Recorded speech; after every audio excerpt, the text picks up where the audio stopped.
The Last Boat in the Loch by Edith Stuart Drewry. Published in the holiday number of the Belgravia magazine, Midsummer 1877. Read by Bethina.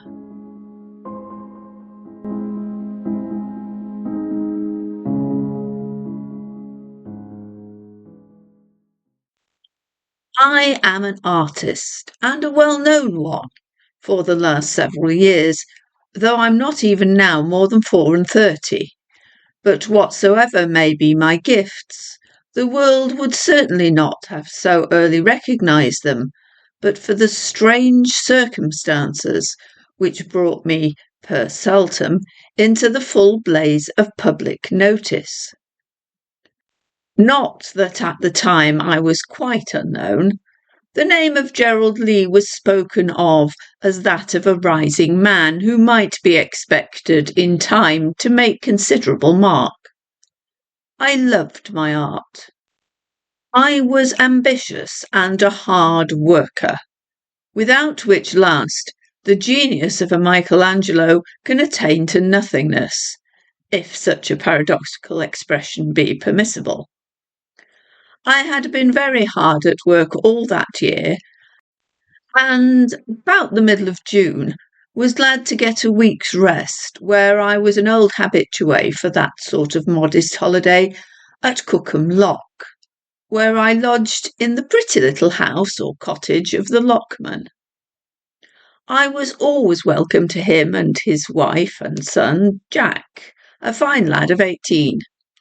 I could lounge in the little garden bounded on one side by the loch itself, sketch, read, study the faces of those who passed through the loch, or take my boat, hired pro tem from Cookham, and go or come as early or late in as I pleased. In fact, do as I liked. So I donned the whites, packed my few traps, and transported myself to old Tom Bain's rustic, flower-surrounded home. That was on Saturday, and I intended remaining just over the week, that is, till the Sunday night, when I should return to my London lodgings, ready to start work on the Monday. The weather, fortunately, was splendid, and I thoroughly enjoyed my dolce far niente up to the Friday night. If I were to live 100 years, I can never forget that awful night. All the morning I was out in my boat, but I came back about 2 to dinner, and after that remained that is, in the garden, where I could always find amusement by the hour together, helping old Tom or his son with their tickets and money-taking, and observing, while I chatted with this one or that of the passengers in my free and easy way, especially with the pretty girls. There is always, too, such a delightful freemasonry on the river that is all its own. Dear old Thames, how I love thee! A good many boats and launches had gone through, both up and down during the day, but about 3 there was a long lull, and pleasure traffic being, of course, nothing to what it is in the autumn when all the riverside places are full of visitors. The last craft that went through, after 3, was a small launch going upstream, so that the loch was left full when Tom shut the up gates behind her and went into his tea. I remained where I was outside, lounging on a low, comfortable old deck chair, basking like a cat in the glorious sunshine. I made not even a pretence of reading the book I had fetched out, but let it lie on the grass, while I lazily feasted my eyes on the picturesque scenery before them of river and foliage and the noble heights of Cliveden beyond on the left downstream. But presently, it might be a little after 4, I heard the cry from upriver of "Loch!" Not the modern shout of the word, merely repeated short and sharp several times, but the good old-fashioned sing-song call. And this was a woman's voice, too, rich and full-toned, giving out the prolonged lock on two musical notes, resonant and carrying the sound as no shout ever can do. I called out at once to Tom, "Ahoy, Tom! Boat coming downstream," as I sprang up to see who was in the boat and waved my hand out as a signal that the call was heard. She was coming down easy, a pretty craft, a single sculler rowed by a gentleman, his sole sitter being a young lady who was steering. She too was in white, but had a crimson sailor collar, ditto cuffs to her wide sleeves, and a crimson sash and cap. "By Jove, she is pretty, Tom," I said as the old seaman began to open the gate. "I'll do the ticket taking." "All right, sir, here you are." Tom laughed and handed me the ticket. The next moment the rower shipped his sculls, and the boat floated in the loch, where the man kept her comfortably alongside our bank by holding to one of the chains attached to the walls of all the stone-built loch for that purpose. From where I stood, I took a regular good look at the occupants of the boat before I moved into prominence. The man was, I should say, decidedly over 30, fair and good-looking, but to me there was something repellent in his face, a sort of latent storminess behind it, a quick, suspicious look in the eyes, a perpetual restlessness of the mouth, which, even as I watched, brought out once or twice an almost sinister curve.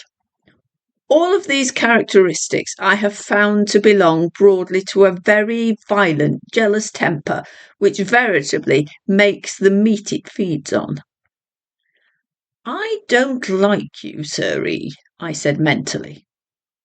I am blessed, or cursed, whichever it may be, with the artistic temperament in full measure, sensitive, high-strung, impressionable, often almost painfully alive to a sense of sympathy or antipathy.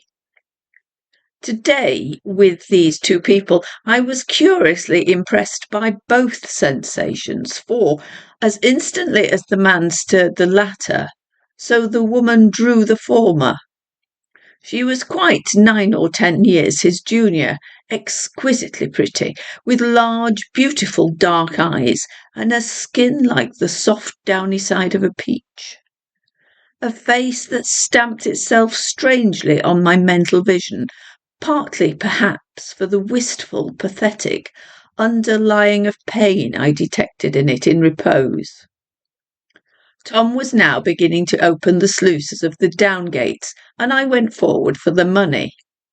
As I came into full view, both passengers looked up straight at me naturally enough, the man with a quick frown which roused a mischievous spirit of devilment in me. Over the girl's face, on the contrary, there went a flash of pleased recognition, unmistakably so, as when one suddenly recognises a person seen elsewhere, but a stranger personally. "A return ticket, I suppose?" I asked of her more than him, purposefully, of course, and I smiled as I bowed, offering the ticket. She smiled too, said, "Please, thank you," and stretched up her left hand, which was nearest, for the bit of pink paper, and it gave me an odd start to see that she wore a wedding ring. "Give it to me, please. Here's the money," said the man quickly, leaning forward to intercept my hand, evidently irritated. I took the threepence, but coolly ignoring his hasty movement, gave her the ticket, remarking with comic gravity, "That gives you, in printed words, the curious permission to pass in, through, under, or over the loch or weir, but I fancy if you would care to try that last experiment." The gentleman said shortly, "Not unless they were fools," but his wife, so I guessed her to be, poor girl, laughed and answered in the same strain. "I'm not sure that I won't get my husband to see what we can do with that mode of transit. What say you, Alfred?" "That I prefer the ordinary waterway to Bolter's Lock," was the curt and graciously spoken answer. "What a time that fellow is with the sluices!" flinging an angry look round towards good old Tom Baines. I quite understood what all this palpable and uncourteous bad temper meant. The man was jealous, even because his wife noticed or was noticed by a mere stranger like myself. But I also saw, by the look of quiet defiance on her resolute mouth, that she was no meek submissive fool. I said carelessly, "The water is sinking quite as fast as is safe. You can begin to go forward soon." Water and boat sank down, until the first was level with the downstream. As Tom opened the gate, the lady looked up and said to me brightly, "Good day, and I hope you'll be famous some day." "Thank you for so kind a wish," I answered, surprised and amused, "but I had no idea that—" But there her husband gave the boat a savage swing forwards by the next chain hanging down, and exclaimed sharply, "My dear Claire, do mind the rail. It ground the wall." Which was, of course, not true. She only said, "It's all right," but added to me as the boat, with which I kept pace to the gate, neared the outlet, "I saw you at the Academy in May, and you were pointed out to me as Gerald Lee, the artist." Then the boat swept away downstream before the strong stroke of an angry rower. Tom and I watched it, hearing distinctly on the clean air that he was speaking fiercely to the girl. "Contemptible, jealous brute," I said indignantly. "Who are they, Tom? Have they been through here before?" "No, sir. But the boat, the Formosa, belongs to Bill Greeley at Marlow, so these two must be stopping at Marlow. I don't like him, sir, anyhow." "Nor I, by Jove," I answered emphatically. "I can't imagine how she came to marry such a fellow at all." "Neither me, sir. He can't abear her to speak to a handsomer gentleman than hisself," chuckled Tom.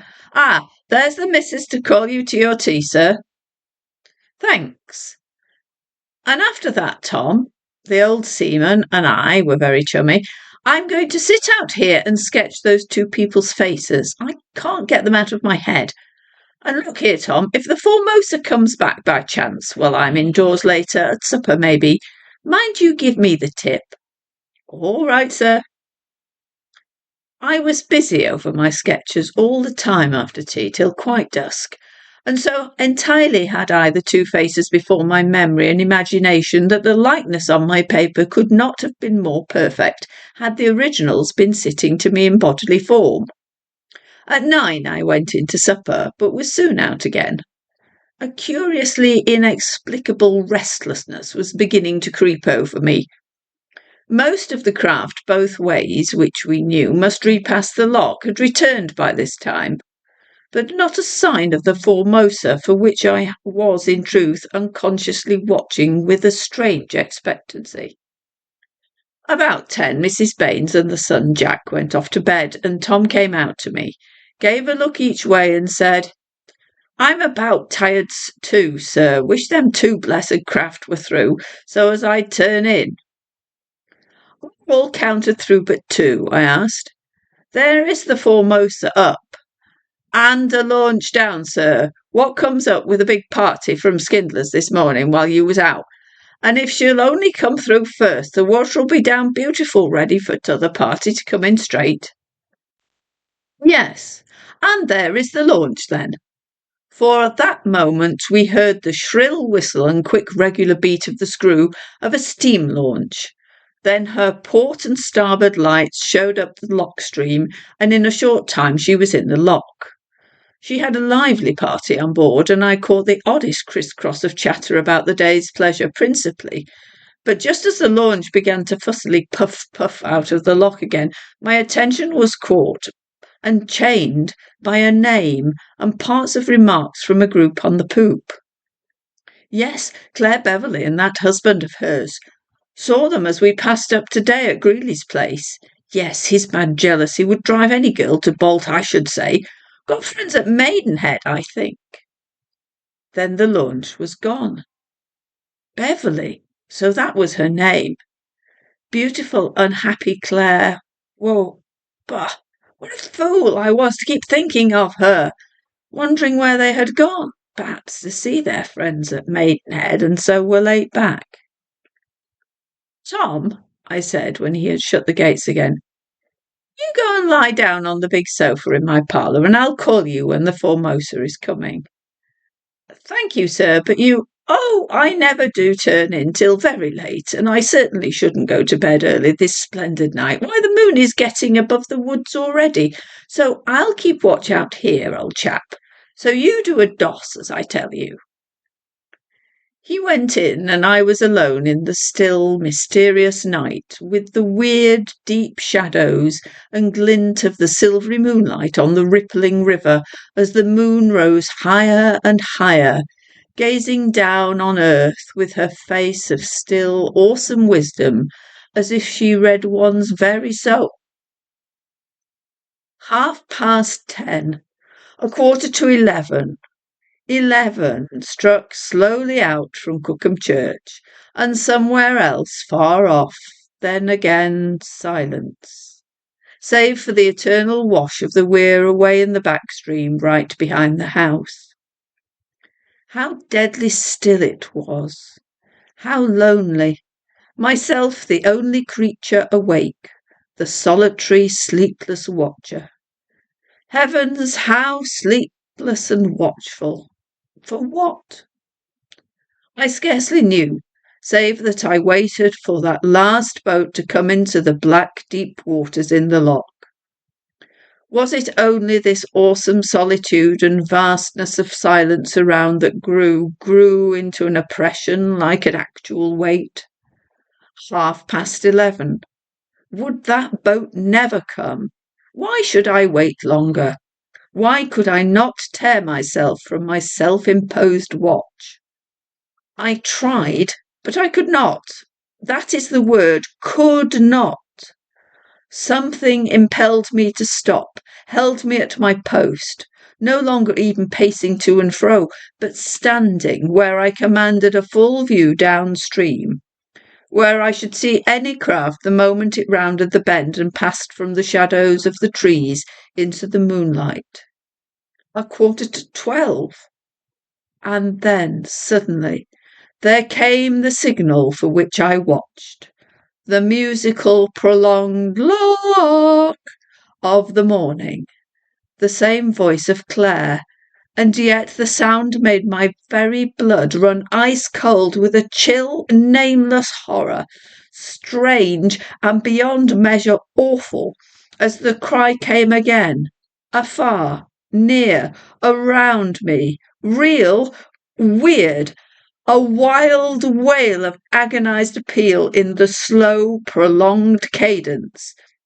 And, as it died away, my wide-strained eyes saw the boat, rowed by the girl, sweep round the turn into the cold, pitiless moonlight.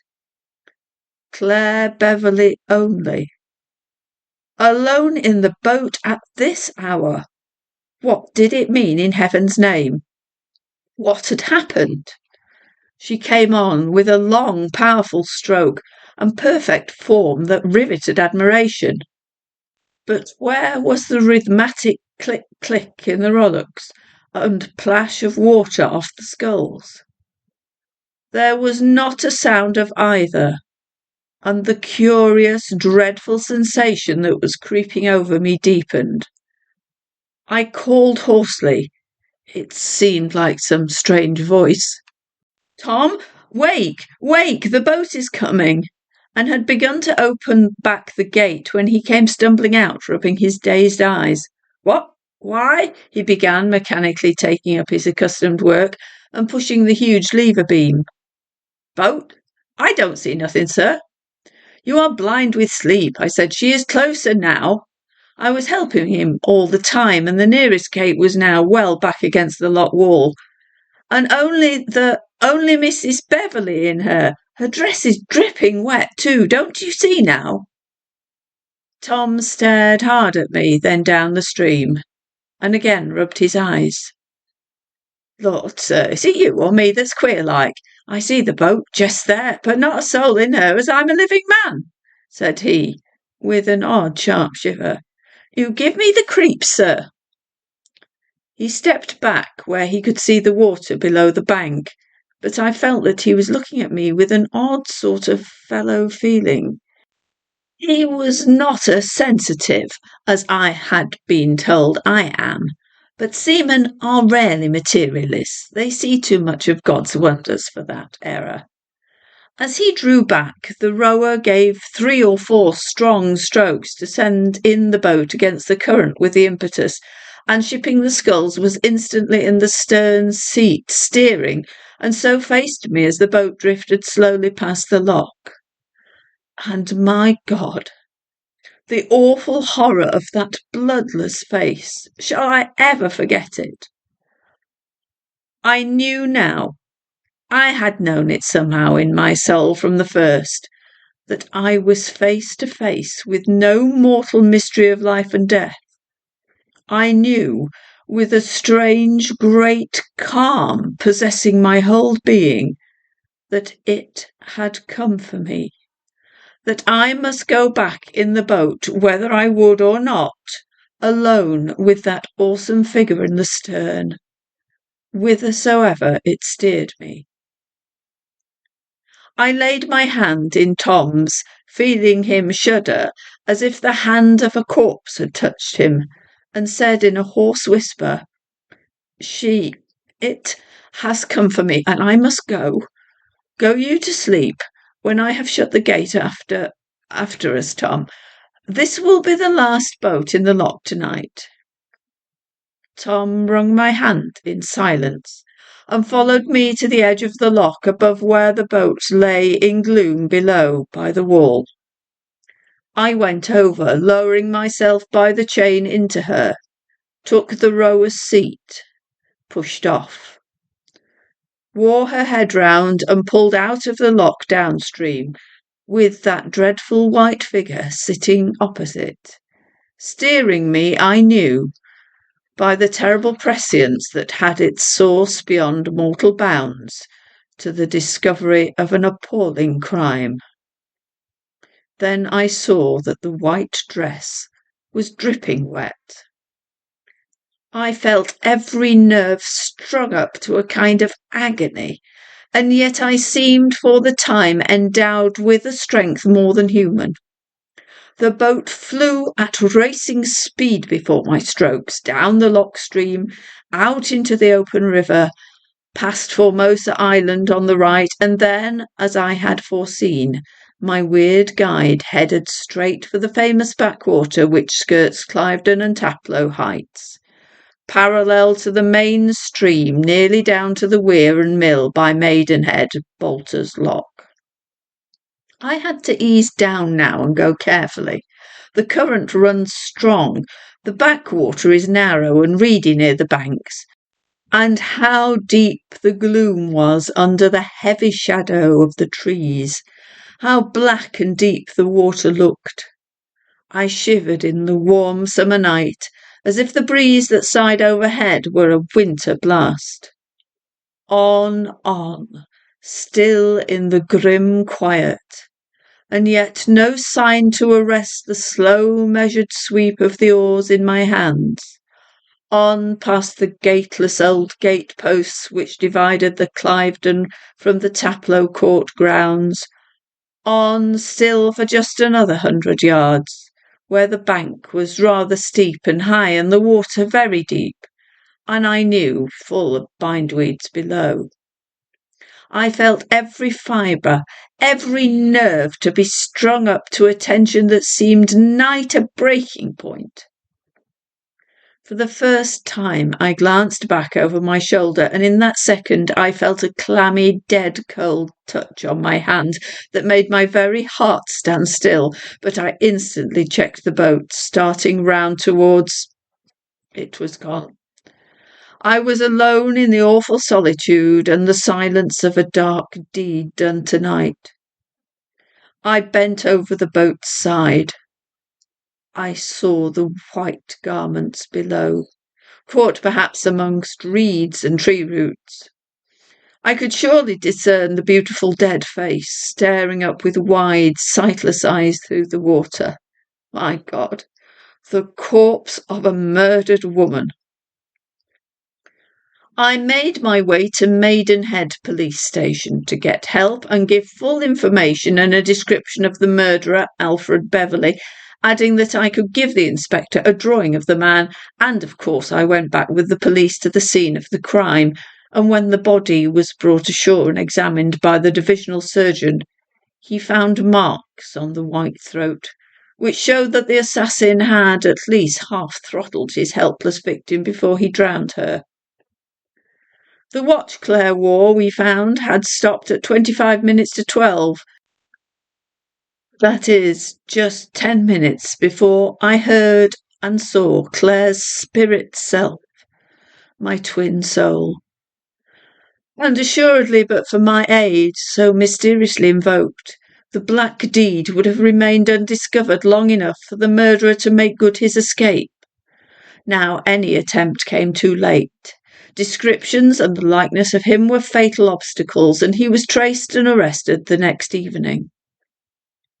I have little more to tell of this strange, most awful story, which I do not even pretend to explain, for our finite mortality can only, we know, see through a glass darkly. I can only say what happened. The why is beyond me. The whole case and its extraordinary circumstances made a sensation not soon forgotten, and naturally my strange evidence, which Tom Baines corroborated, was talked over, discussed, canvassed by everyone. There stood the logic of fact. I could not possibly have known or suspected the murder unless my story were true. The wretched, jealous husband's guilt was proved fully at the trial, and the law's just penalty was carried out. While for me, Gerald Lee, the artist, the tragic story fulfilled poor Claire's generous and even terribly prophetic wish. I hope you will be famous one day. I stood at once in the fierce white light of public notice. I received commission after commission at almost my own terms, and a leading picture dealer offered me an enormous price for the portrait of Claire Beverley. I refused.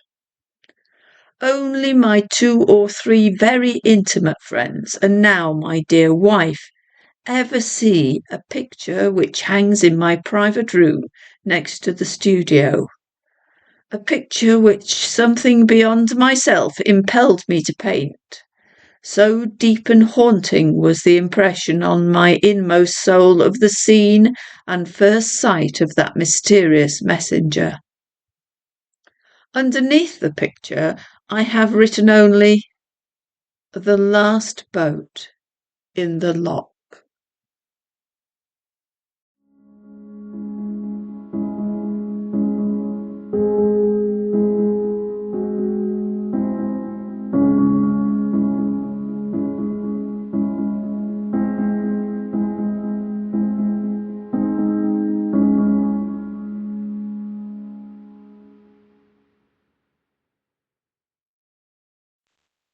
The author of this story, Edith Stuart Drewry, is a somewhat obscure author. She was born in 1841 in London. Her father was Charles Stuart Drewry. He started life as an engineer and wrote the first textbook in English on suspension bridges, and then he became a lawyer and wrote books about legal subjects. Her mother was Laurentia Bushman.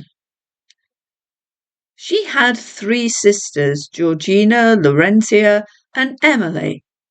Edith was the eldest, and like her father enjoyed writing. Her first novel, Baptized with a Curse, was published in 1870, 7 years before this story was written, and she followed it with some more novels and serialised fiction, including in the Belgravia magazine, as this one. She also wrote musical reviews for the Musical Standard from 1874 to 1880. Edith never married, and she lived with one or more of her sisters until her death in 1925. I think this is really well written. I think it's an excellent story and I really enjoyed reading it. I hope you enjoyed it too. If you did, please remember to click the like button. And as always, thank you for listening.